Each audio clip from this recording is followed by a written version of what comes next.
Hi there. So I have been watching some floss tubes today, and it made me feel like it should finally be time that I made a floss tube. And now I'm questioning that choice because I don't really like my hair. But what I will start by saying is I'm Susan for people who don't know me. And I do not know anything about editing video, and I can't have the patience or don't have the patience to learn. So this is going to be like a straightforward thing. Now I did kind of prepare a little bit, but just understand that it's not going to be like, you know, spliced and cut together beautifully with like the images and video of other things that I see on some really, really incredible different videos. I'm talking about You Cozy Egg. So you have some incredible videos that are just so soothing. So anyway, that's not how I roll, because I guess I'm just like, I don't know. It's too much. But anyway, I've got lots of things to show. So thank you for coming. So I'm going to actually start with some recent finishes that are not framed. At this point, I'm kind of holding off a little bit on framing. I do all my own framing, but I'm holding off a little bit. I need to really sit down and look, but my primary freelance editing job that was responsible for a huge amount of my income has seemingly just vaporized. And so I do not have any business spending money on frames right now. So we'll see. But until I have the money for frames, these are some recent finishes. So this one is my first Nora Corbett in a long time.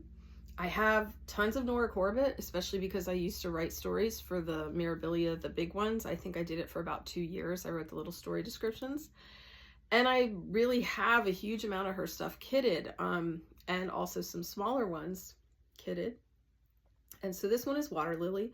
This was the first one I picked up in a long time, and I loved working on her. I actually stuck with this one. I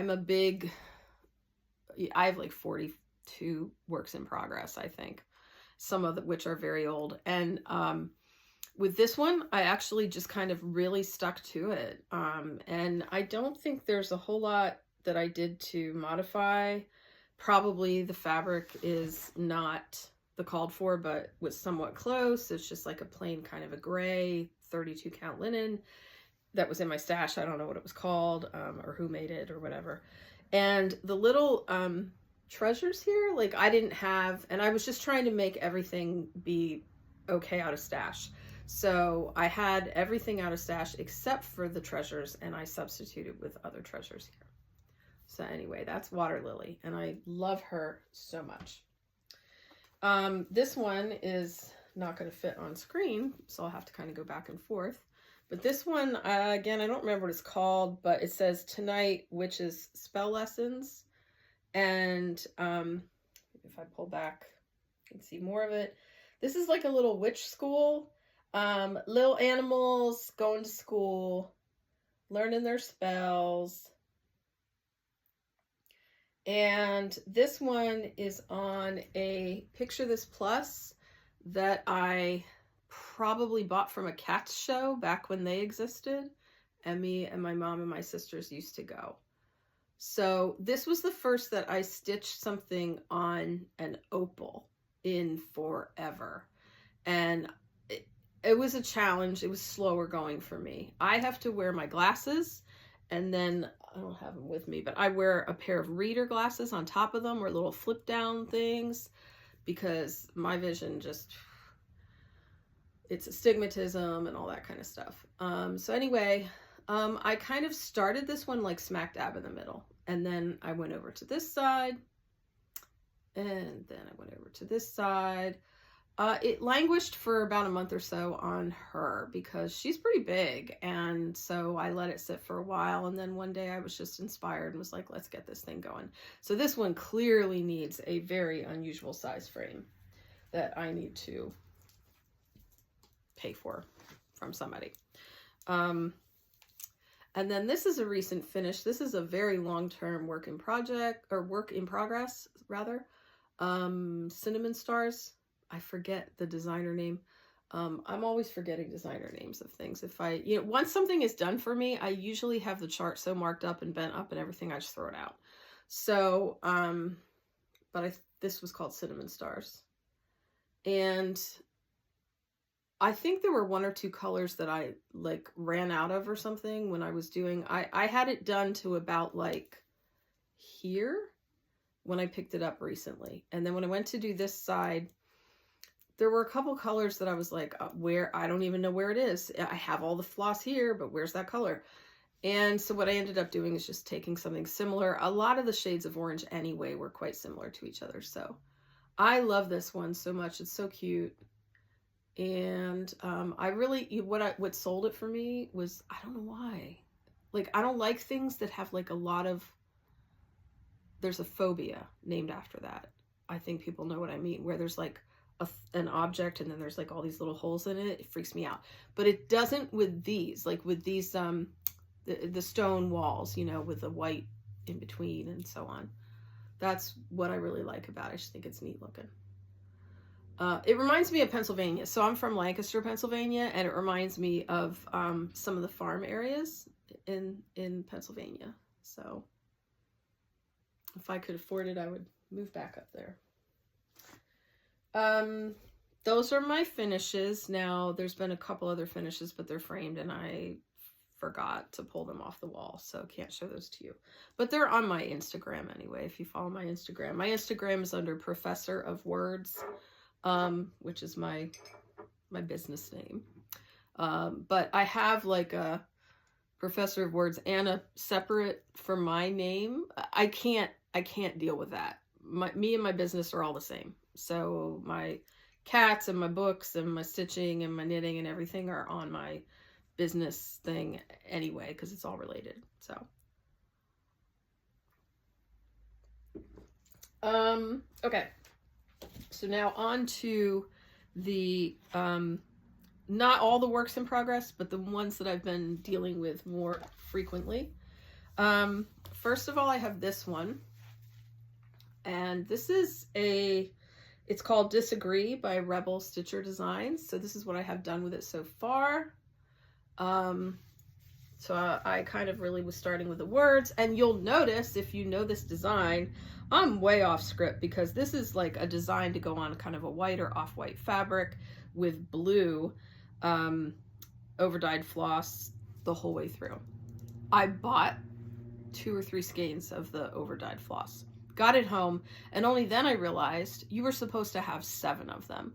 Now I could have gone back to the same shop because we now, oh my God, we have a local needlework store, which is the first has ever happened in all the time I've lived in Delaware, which is like since 1991. So I could have gone back. I could have contacted the owner and said, hey, can you put some aside for me? But I didn't, because I was like, this is my call to maybe do something a little different. So I'm gonna basically go through, I went through my floss, and I found that I had this like deep stash skein of Needle Necessities floss. If any of you know what that is super old. And it was this sort of, this mixy color that's in here. It's that variegated. So I was like, you know what? I bought it for no reason other than I thought it was pretty, and I figured someday I'd find a use for it. So I was like, okay, this is the day. So I started using it, and then what I did is I just like picked colors that were kind of in it, or adjacent to it, to do out of just sash, out of DMC solid colors. And so this is literally the edge of it, and then of course it's going to have all that, and the words finished. So I'll read you the verse on it. It says, we can disagree and still love each other unless your disagreement is rooted in my oppression and denial of my humanity and right to exist. So I really bought it because of that more than anything, because someone put, Rebel Stitcher is Colleen Matthews Fry, who put this on a sampler, and it's a quote that is, it says it's by James Baldwin, but after research seems to be attributed to Robert Jones Jr. I keep seeing it online attributed to James Baldwin, so I don't know. But regardless, I think it's a really wonderful sentiment. I have to say that humanity, this was an instance where a lot of times if I make a mistake, I'm like, if I can fudge it, I'll fudge it. I'm not going to rip it out, right? It's almost like I don't let myself make mistakes, or if I do, I fix mistakes. I can't stand making mistakes in most areas in life. I'm a perfectionist. But in stitching and knitting, I do allow myself the grace of, if there's a mistake that I made and I can fudge it, I will. Or I'll even say, like, okay, here's this finished design, and everybody, before anybody oohs and ahs over it, I'll be like, except there's a mistake here and here and here, but I didn't want to go back. My concern typically is that I make it worse by undoing whatever it is I did. So a lot of times I will leave stuff alone. But in this case, I made a major mistake that I had to frog because I was in book club. I'm in a book club that meets every other month, and it's an awesome group of people. I love it. It's like a lifeline for me to do this book club. I love all the books we do, and Cozy Egg Michelle is the one who runs book club, and she has amazing taste in books. And I sat there in book club, talking, listening, etc., stitching this piece. And when I got done, I was like, why does it not look right? And it took me like a good 5 minutes to figure out what was wrong. Because I didn't write humanity and right to exist. I wrote humaninity because I put extra letters in. So I had to rip the whole thing out. So anyway, now that I'm looking at it, I'm like, geez, you know what? You put that down.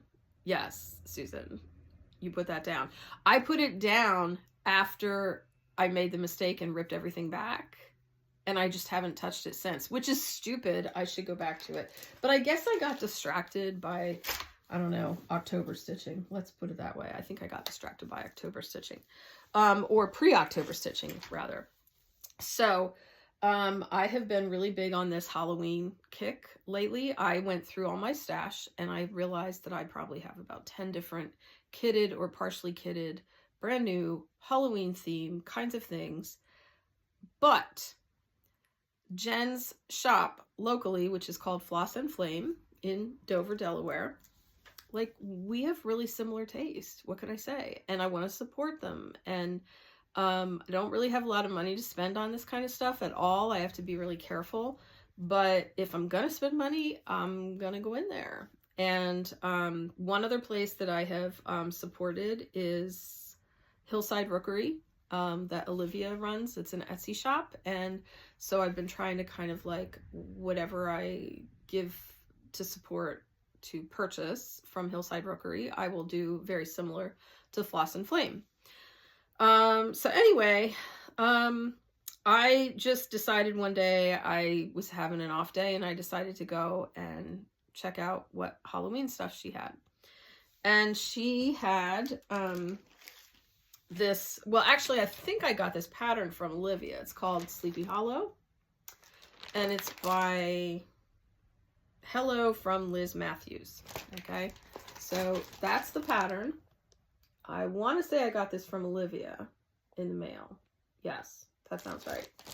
But then in the shop, I ended up with this fabric, and this is my work in progress of that. So this is like one side, the right-hand side of the design without the row of, there's going to be a row of pumpkins underneath, and there's also a thin border up top, you know, but I have most of the little sign in the middle done. That is a liberty I took with the sign because I, again, am really trying to use a lot of stash, and I have so much floss. So if I have a near color, I'm going to use a near color rather than buy more floss. And so this color is a little lighter than, you know, but I'm like, who cares? So anyway, that is what I have so far. And I just started that like maybe about a month ago. And I think it's so cute. And again, though, here we have another weird size. I'm going to have to get a custom frame for this one too. So, oh well. But the fabric, I don't know what it is, but it's Aida. And I don't normally stitch on Aida. This piece and the Rebel Stitcher one I just showed are both on Aida. I have occasionally started stitching on Aida again. I mean, number one, it is cheaper, you know. And number two, it used to be that Ada was always like plain and boring and not a whole lot of colors. And of course now everybody's like hand dyeing Ada. And so it can look just as nice as linen. And I want to say this is probably 16 count. I think 16 count. This other one that I just showed you, the Rebel Stitcher, I believe is 14 count. I prefer the look of 16 count. But whatever. Oh, what was this fabric? Atomic something? People will know. The word atomic was in it. It's soft. That's what I think is neat about it, is that a lot of Ada is like so super stiff, but this is kind of soft. And I just think the color is so gorgeous. Oh my gosh, I love it. So I've been working on that. And then, I guess that's the main, no, I'm wrong. There's another one. I have Night Walked Down, okay, which is, again, I'm going to forget who designed it. And I'm going to partially take it out of its Q-snap for that. So that's what I've got done of that one. Night walked down the sky with a moon in her hand. The moon in her arm. I forget what. Blue Ribbon Designs, if I'm correct, I hope. So that's what I got done so far on that. So it's pretty far. This design was a lot bigger than I thought it was going to be. I don't know why I thought it would be small. In general, with her designs, I think on the photograph, I'm like, oh yeah, that'll stitch up fast. And then I look at it in real life and I'm like, oh. So anyway, I really love this. Now, I did take a liberty in that I don't think I had the color. I think that when I bought the floss for this, yeah, I bought the floss for this from 123 Stitch.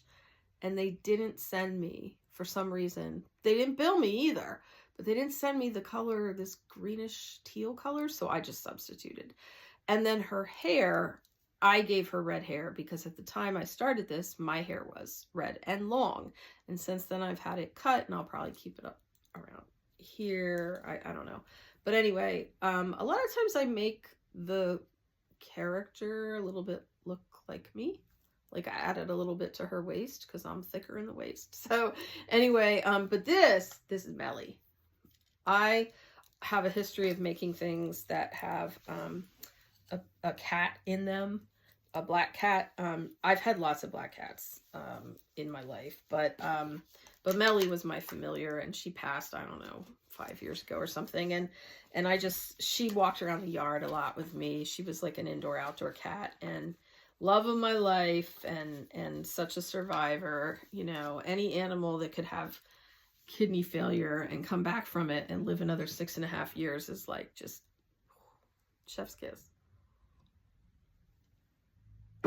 So there's that work in progress. Now I also want to show some things I'm excited about. One is this. This is a whole book. Okay, and I bet some of you already have it. I don't even know where to begin in here. There's so much I love.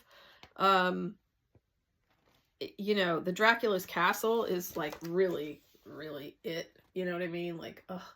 There's so much in here that is gorgeous, but it's just a gorgeous book in general. And here's the even better part. The day it came out, I was on Instagram and I saw a lot of stuff referencing it. You know, I had already followed the designer, and I see that, and I see other people referencing it and so on. And I'm like, oh my God, I really need to, like, I don't have the money, but I really need to get that. Like, that looks so good. I should like see if I can like shave money from one place and, you know, put it so that I could buy that book. And then my doorbell rings and I'm like, oh, that's weird. I wasn't expecting anything. So I go and I see that I could tell it's a book based on the package. And I open it up and it's this book. And I'm like, did someone send it to me? Because what? Like, there's nothing in it. There's no note in it that says it came from so-and-so. There's just nothing, you know, and it's just like, just the book. And so then I thought, did I like order this and like have a senior moment? Because I'm technically, I suppose, a senior at this point.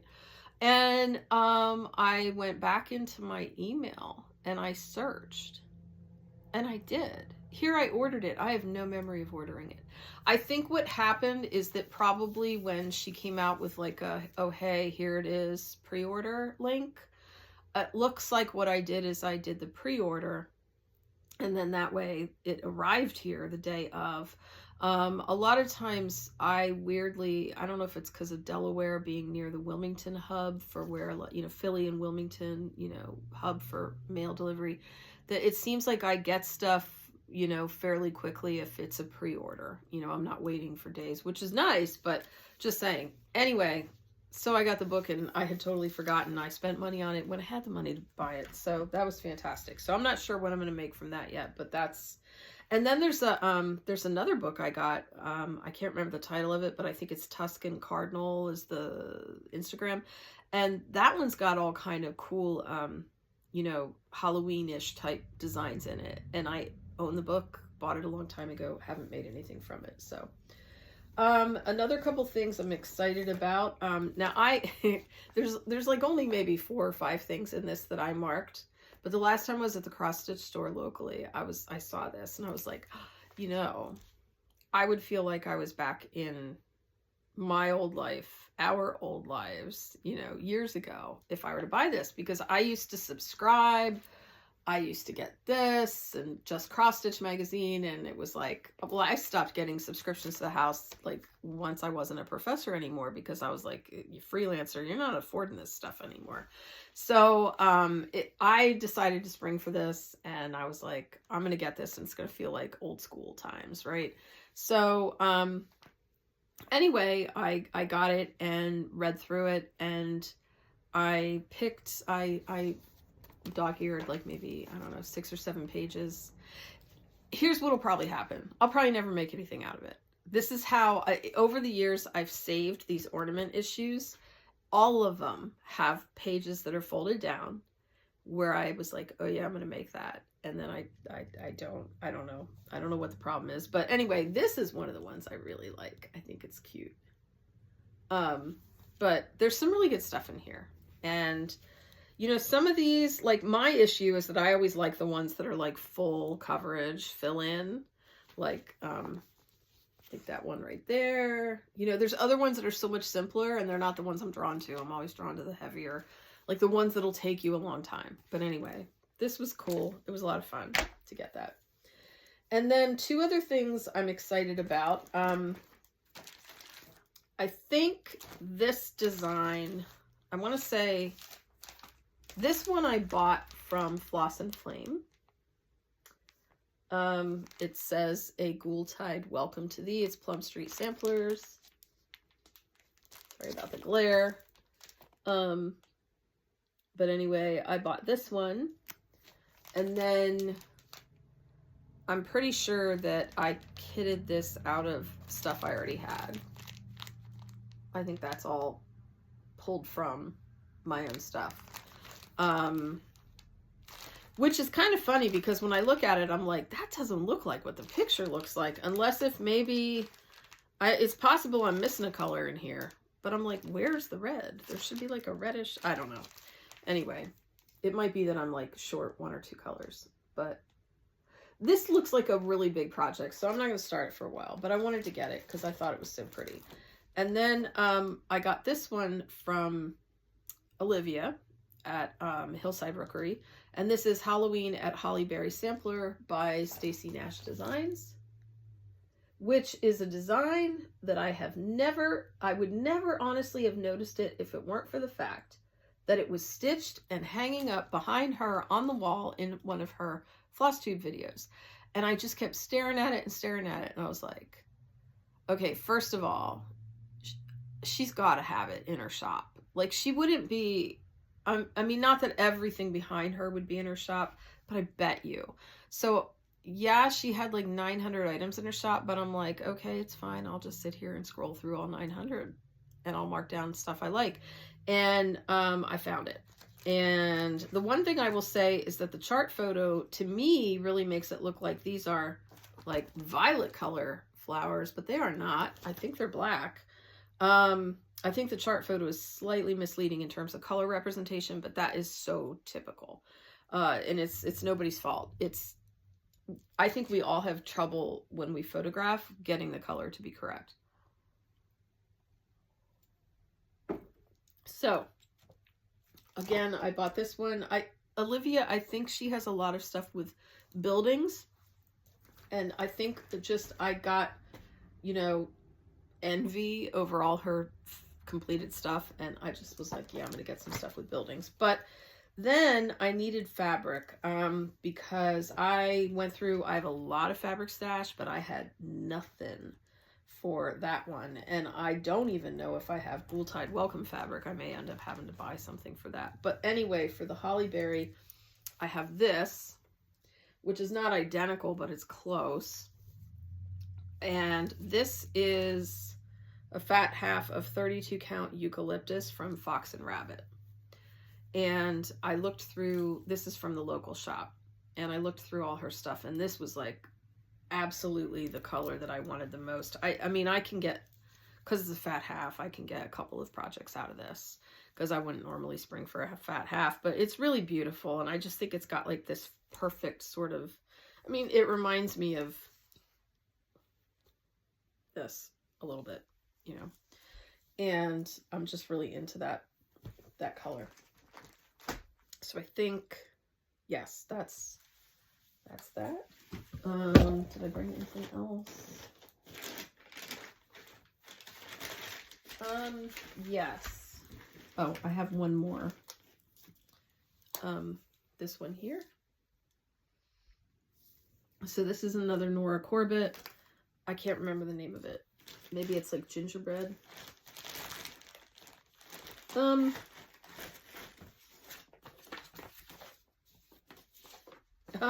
Oh, that's funny. That's one of the ones. I don't remember the name of it because I cut the key to Gretel.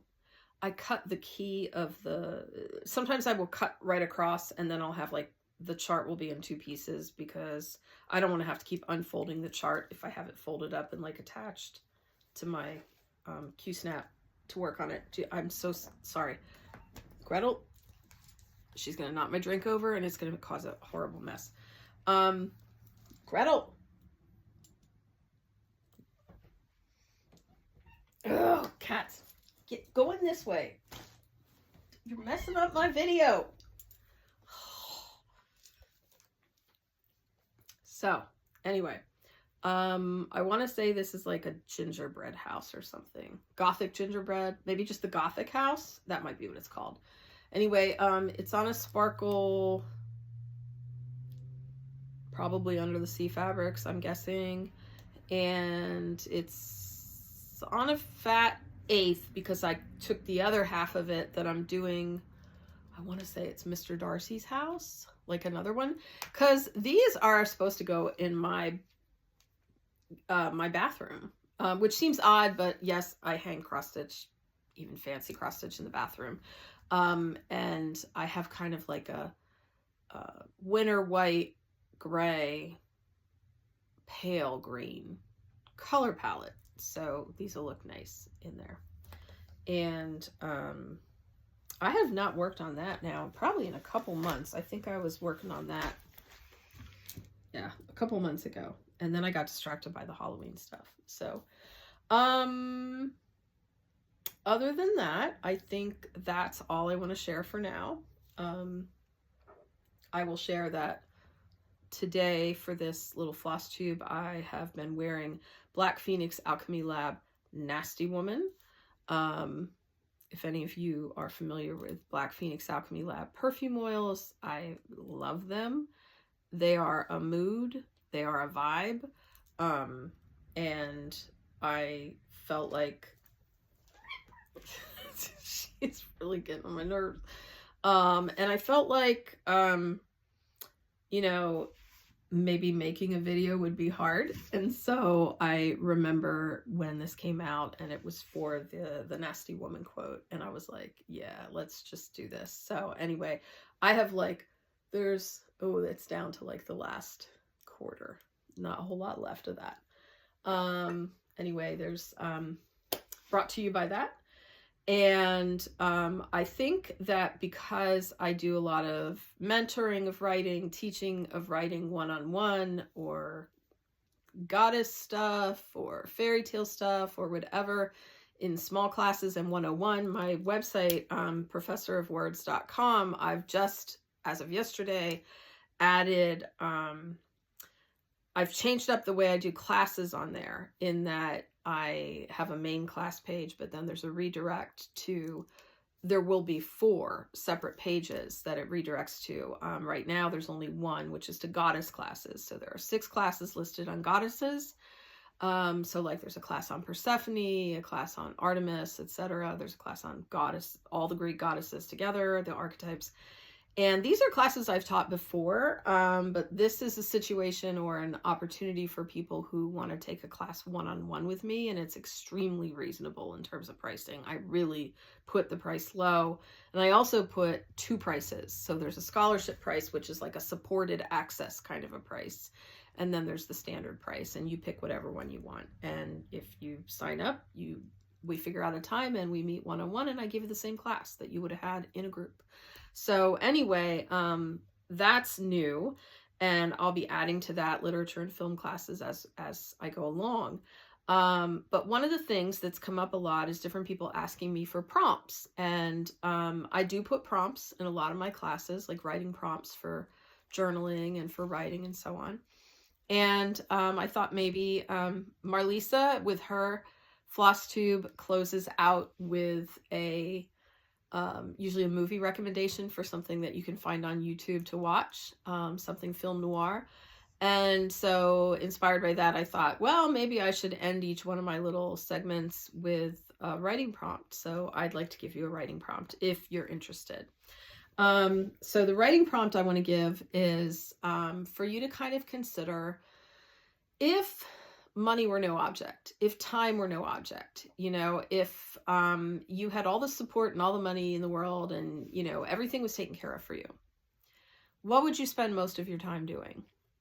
And if your answer to that involves more than one thing, please write about more than one thing. But if your answer to that is one thing, write about that one thing in depth. And I want you to try to really think of it like, to what is your knee-jerk answer that is truly yours, and not something that is an answer you're supposed to say. Not something that is like a stand-in for, like, don't default to, oh, I would be doing this because I need to do this to make money, right? Like I will say all the time, I love editing articles for publication. I think it's kind of like doing puzzles. You know, you start an article and you have different things you have to fix and so on, and different rules you have to implement. And you have to proofread and all that. Same thing with a manuscript. I like doing it, right? I like it. But would I do it if I didn't have to? Or would I do something else? And that's the question is, so if my knee-jerk reaction often is to say the thing I would do, that's actually still the thing I would do for work, right? But, you know, so my answer to that question often involves some array of, you know, stitching, knitting, reading. Okay. In the back of my mind, I also do kind of think, yeah, I would finally edit, revise, completely proofread my trilogy, because is it ever going to see the light of day? I don't have time to do it now. So like, if that's kind of a thing that I guess I would probably write about a little bit. So try to make sure that your answer to this, you know, write it down, but then interrogate, like, is my answer to what I would be doing, what I feel passionate about, is it something I'm supposed to be saying, or is it something that really truly resonates with me? And of course, the reason for this is not that I can then wave a magic wand and say, okay, blah, blah, you have all this time, unlimited, go do this thing. It's not that at all. It's to try to get you to focus on, what is the thing that really makes you most passionate? What is the thing where you can lose yourself in it? And honest to God, in the world we live in right now, day to day, the stress we're under, all of us as a collective, the idea of trying to take that thing, like identify that thing, and then carve out some sort of time for it, I often think I don't have time. I don't have time. But that's kind of not being honest with myself, because if I were to spend like a half an hour less a day on doom scrolling, which sometimes is hope scrolling, but still it's scrolling, or an hour less a day on that, I would find some time, right? It's a matter of trying to see, are you really utilizing every minute that you can, or are you just kind of zoning out? So anyway, that's my prompt for you today, is to kind of focus on if everything were up to you, to what you would do, what would you do? What would you spend most of your time doing? What is it that you feel most passionate about that you can lose yourself in? So I will leave it with that. I have a cat who is clearly having a problem with my talking at a screen. Miss Gretel. She does this every time because she's used to being in a house that's quiet, I guess, and she doesn't understand. She does it when I'm on the phone too. So anyway, thank you for sticking around. If you did, now she's moving my whole thing. Thank you for sticking around if you did, and even if you made it for just a little bit, I thank you, and I hope that I will make this a regular thing. Thanks. Bye-bye.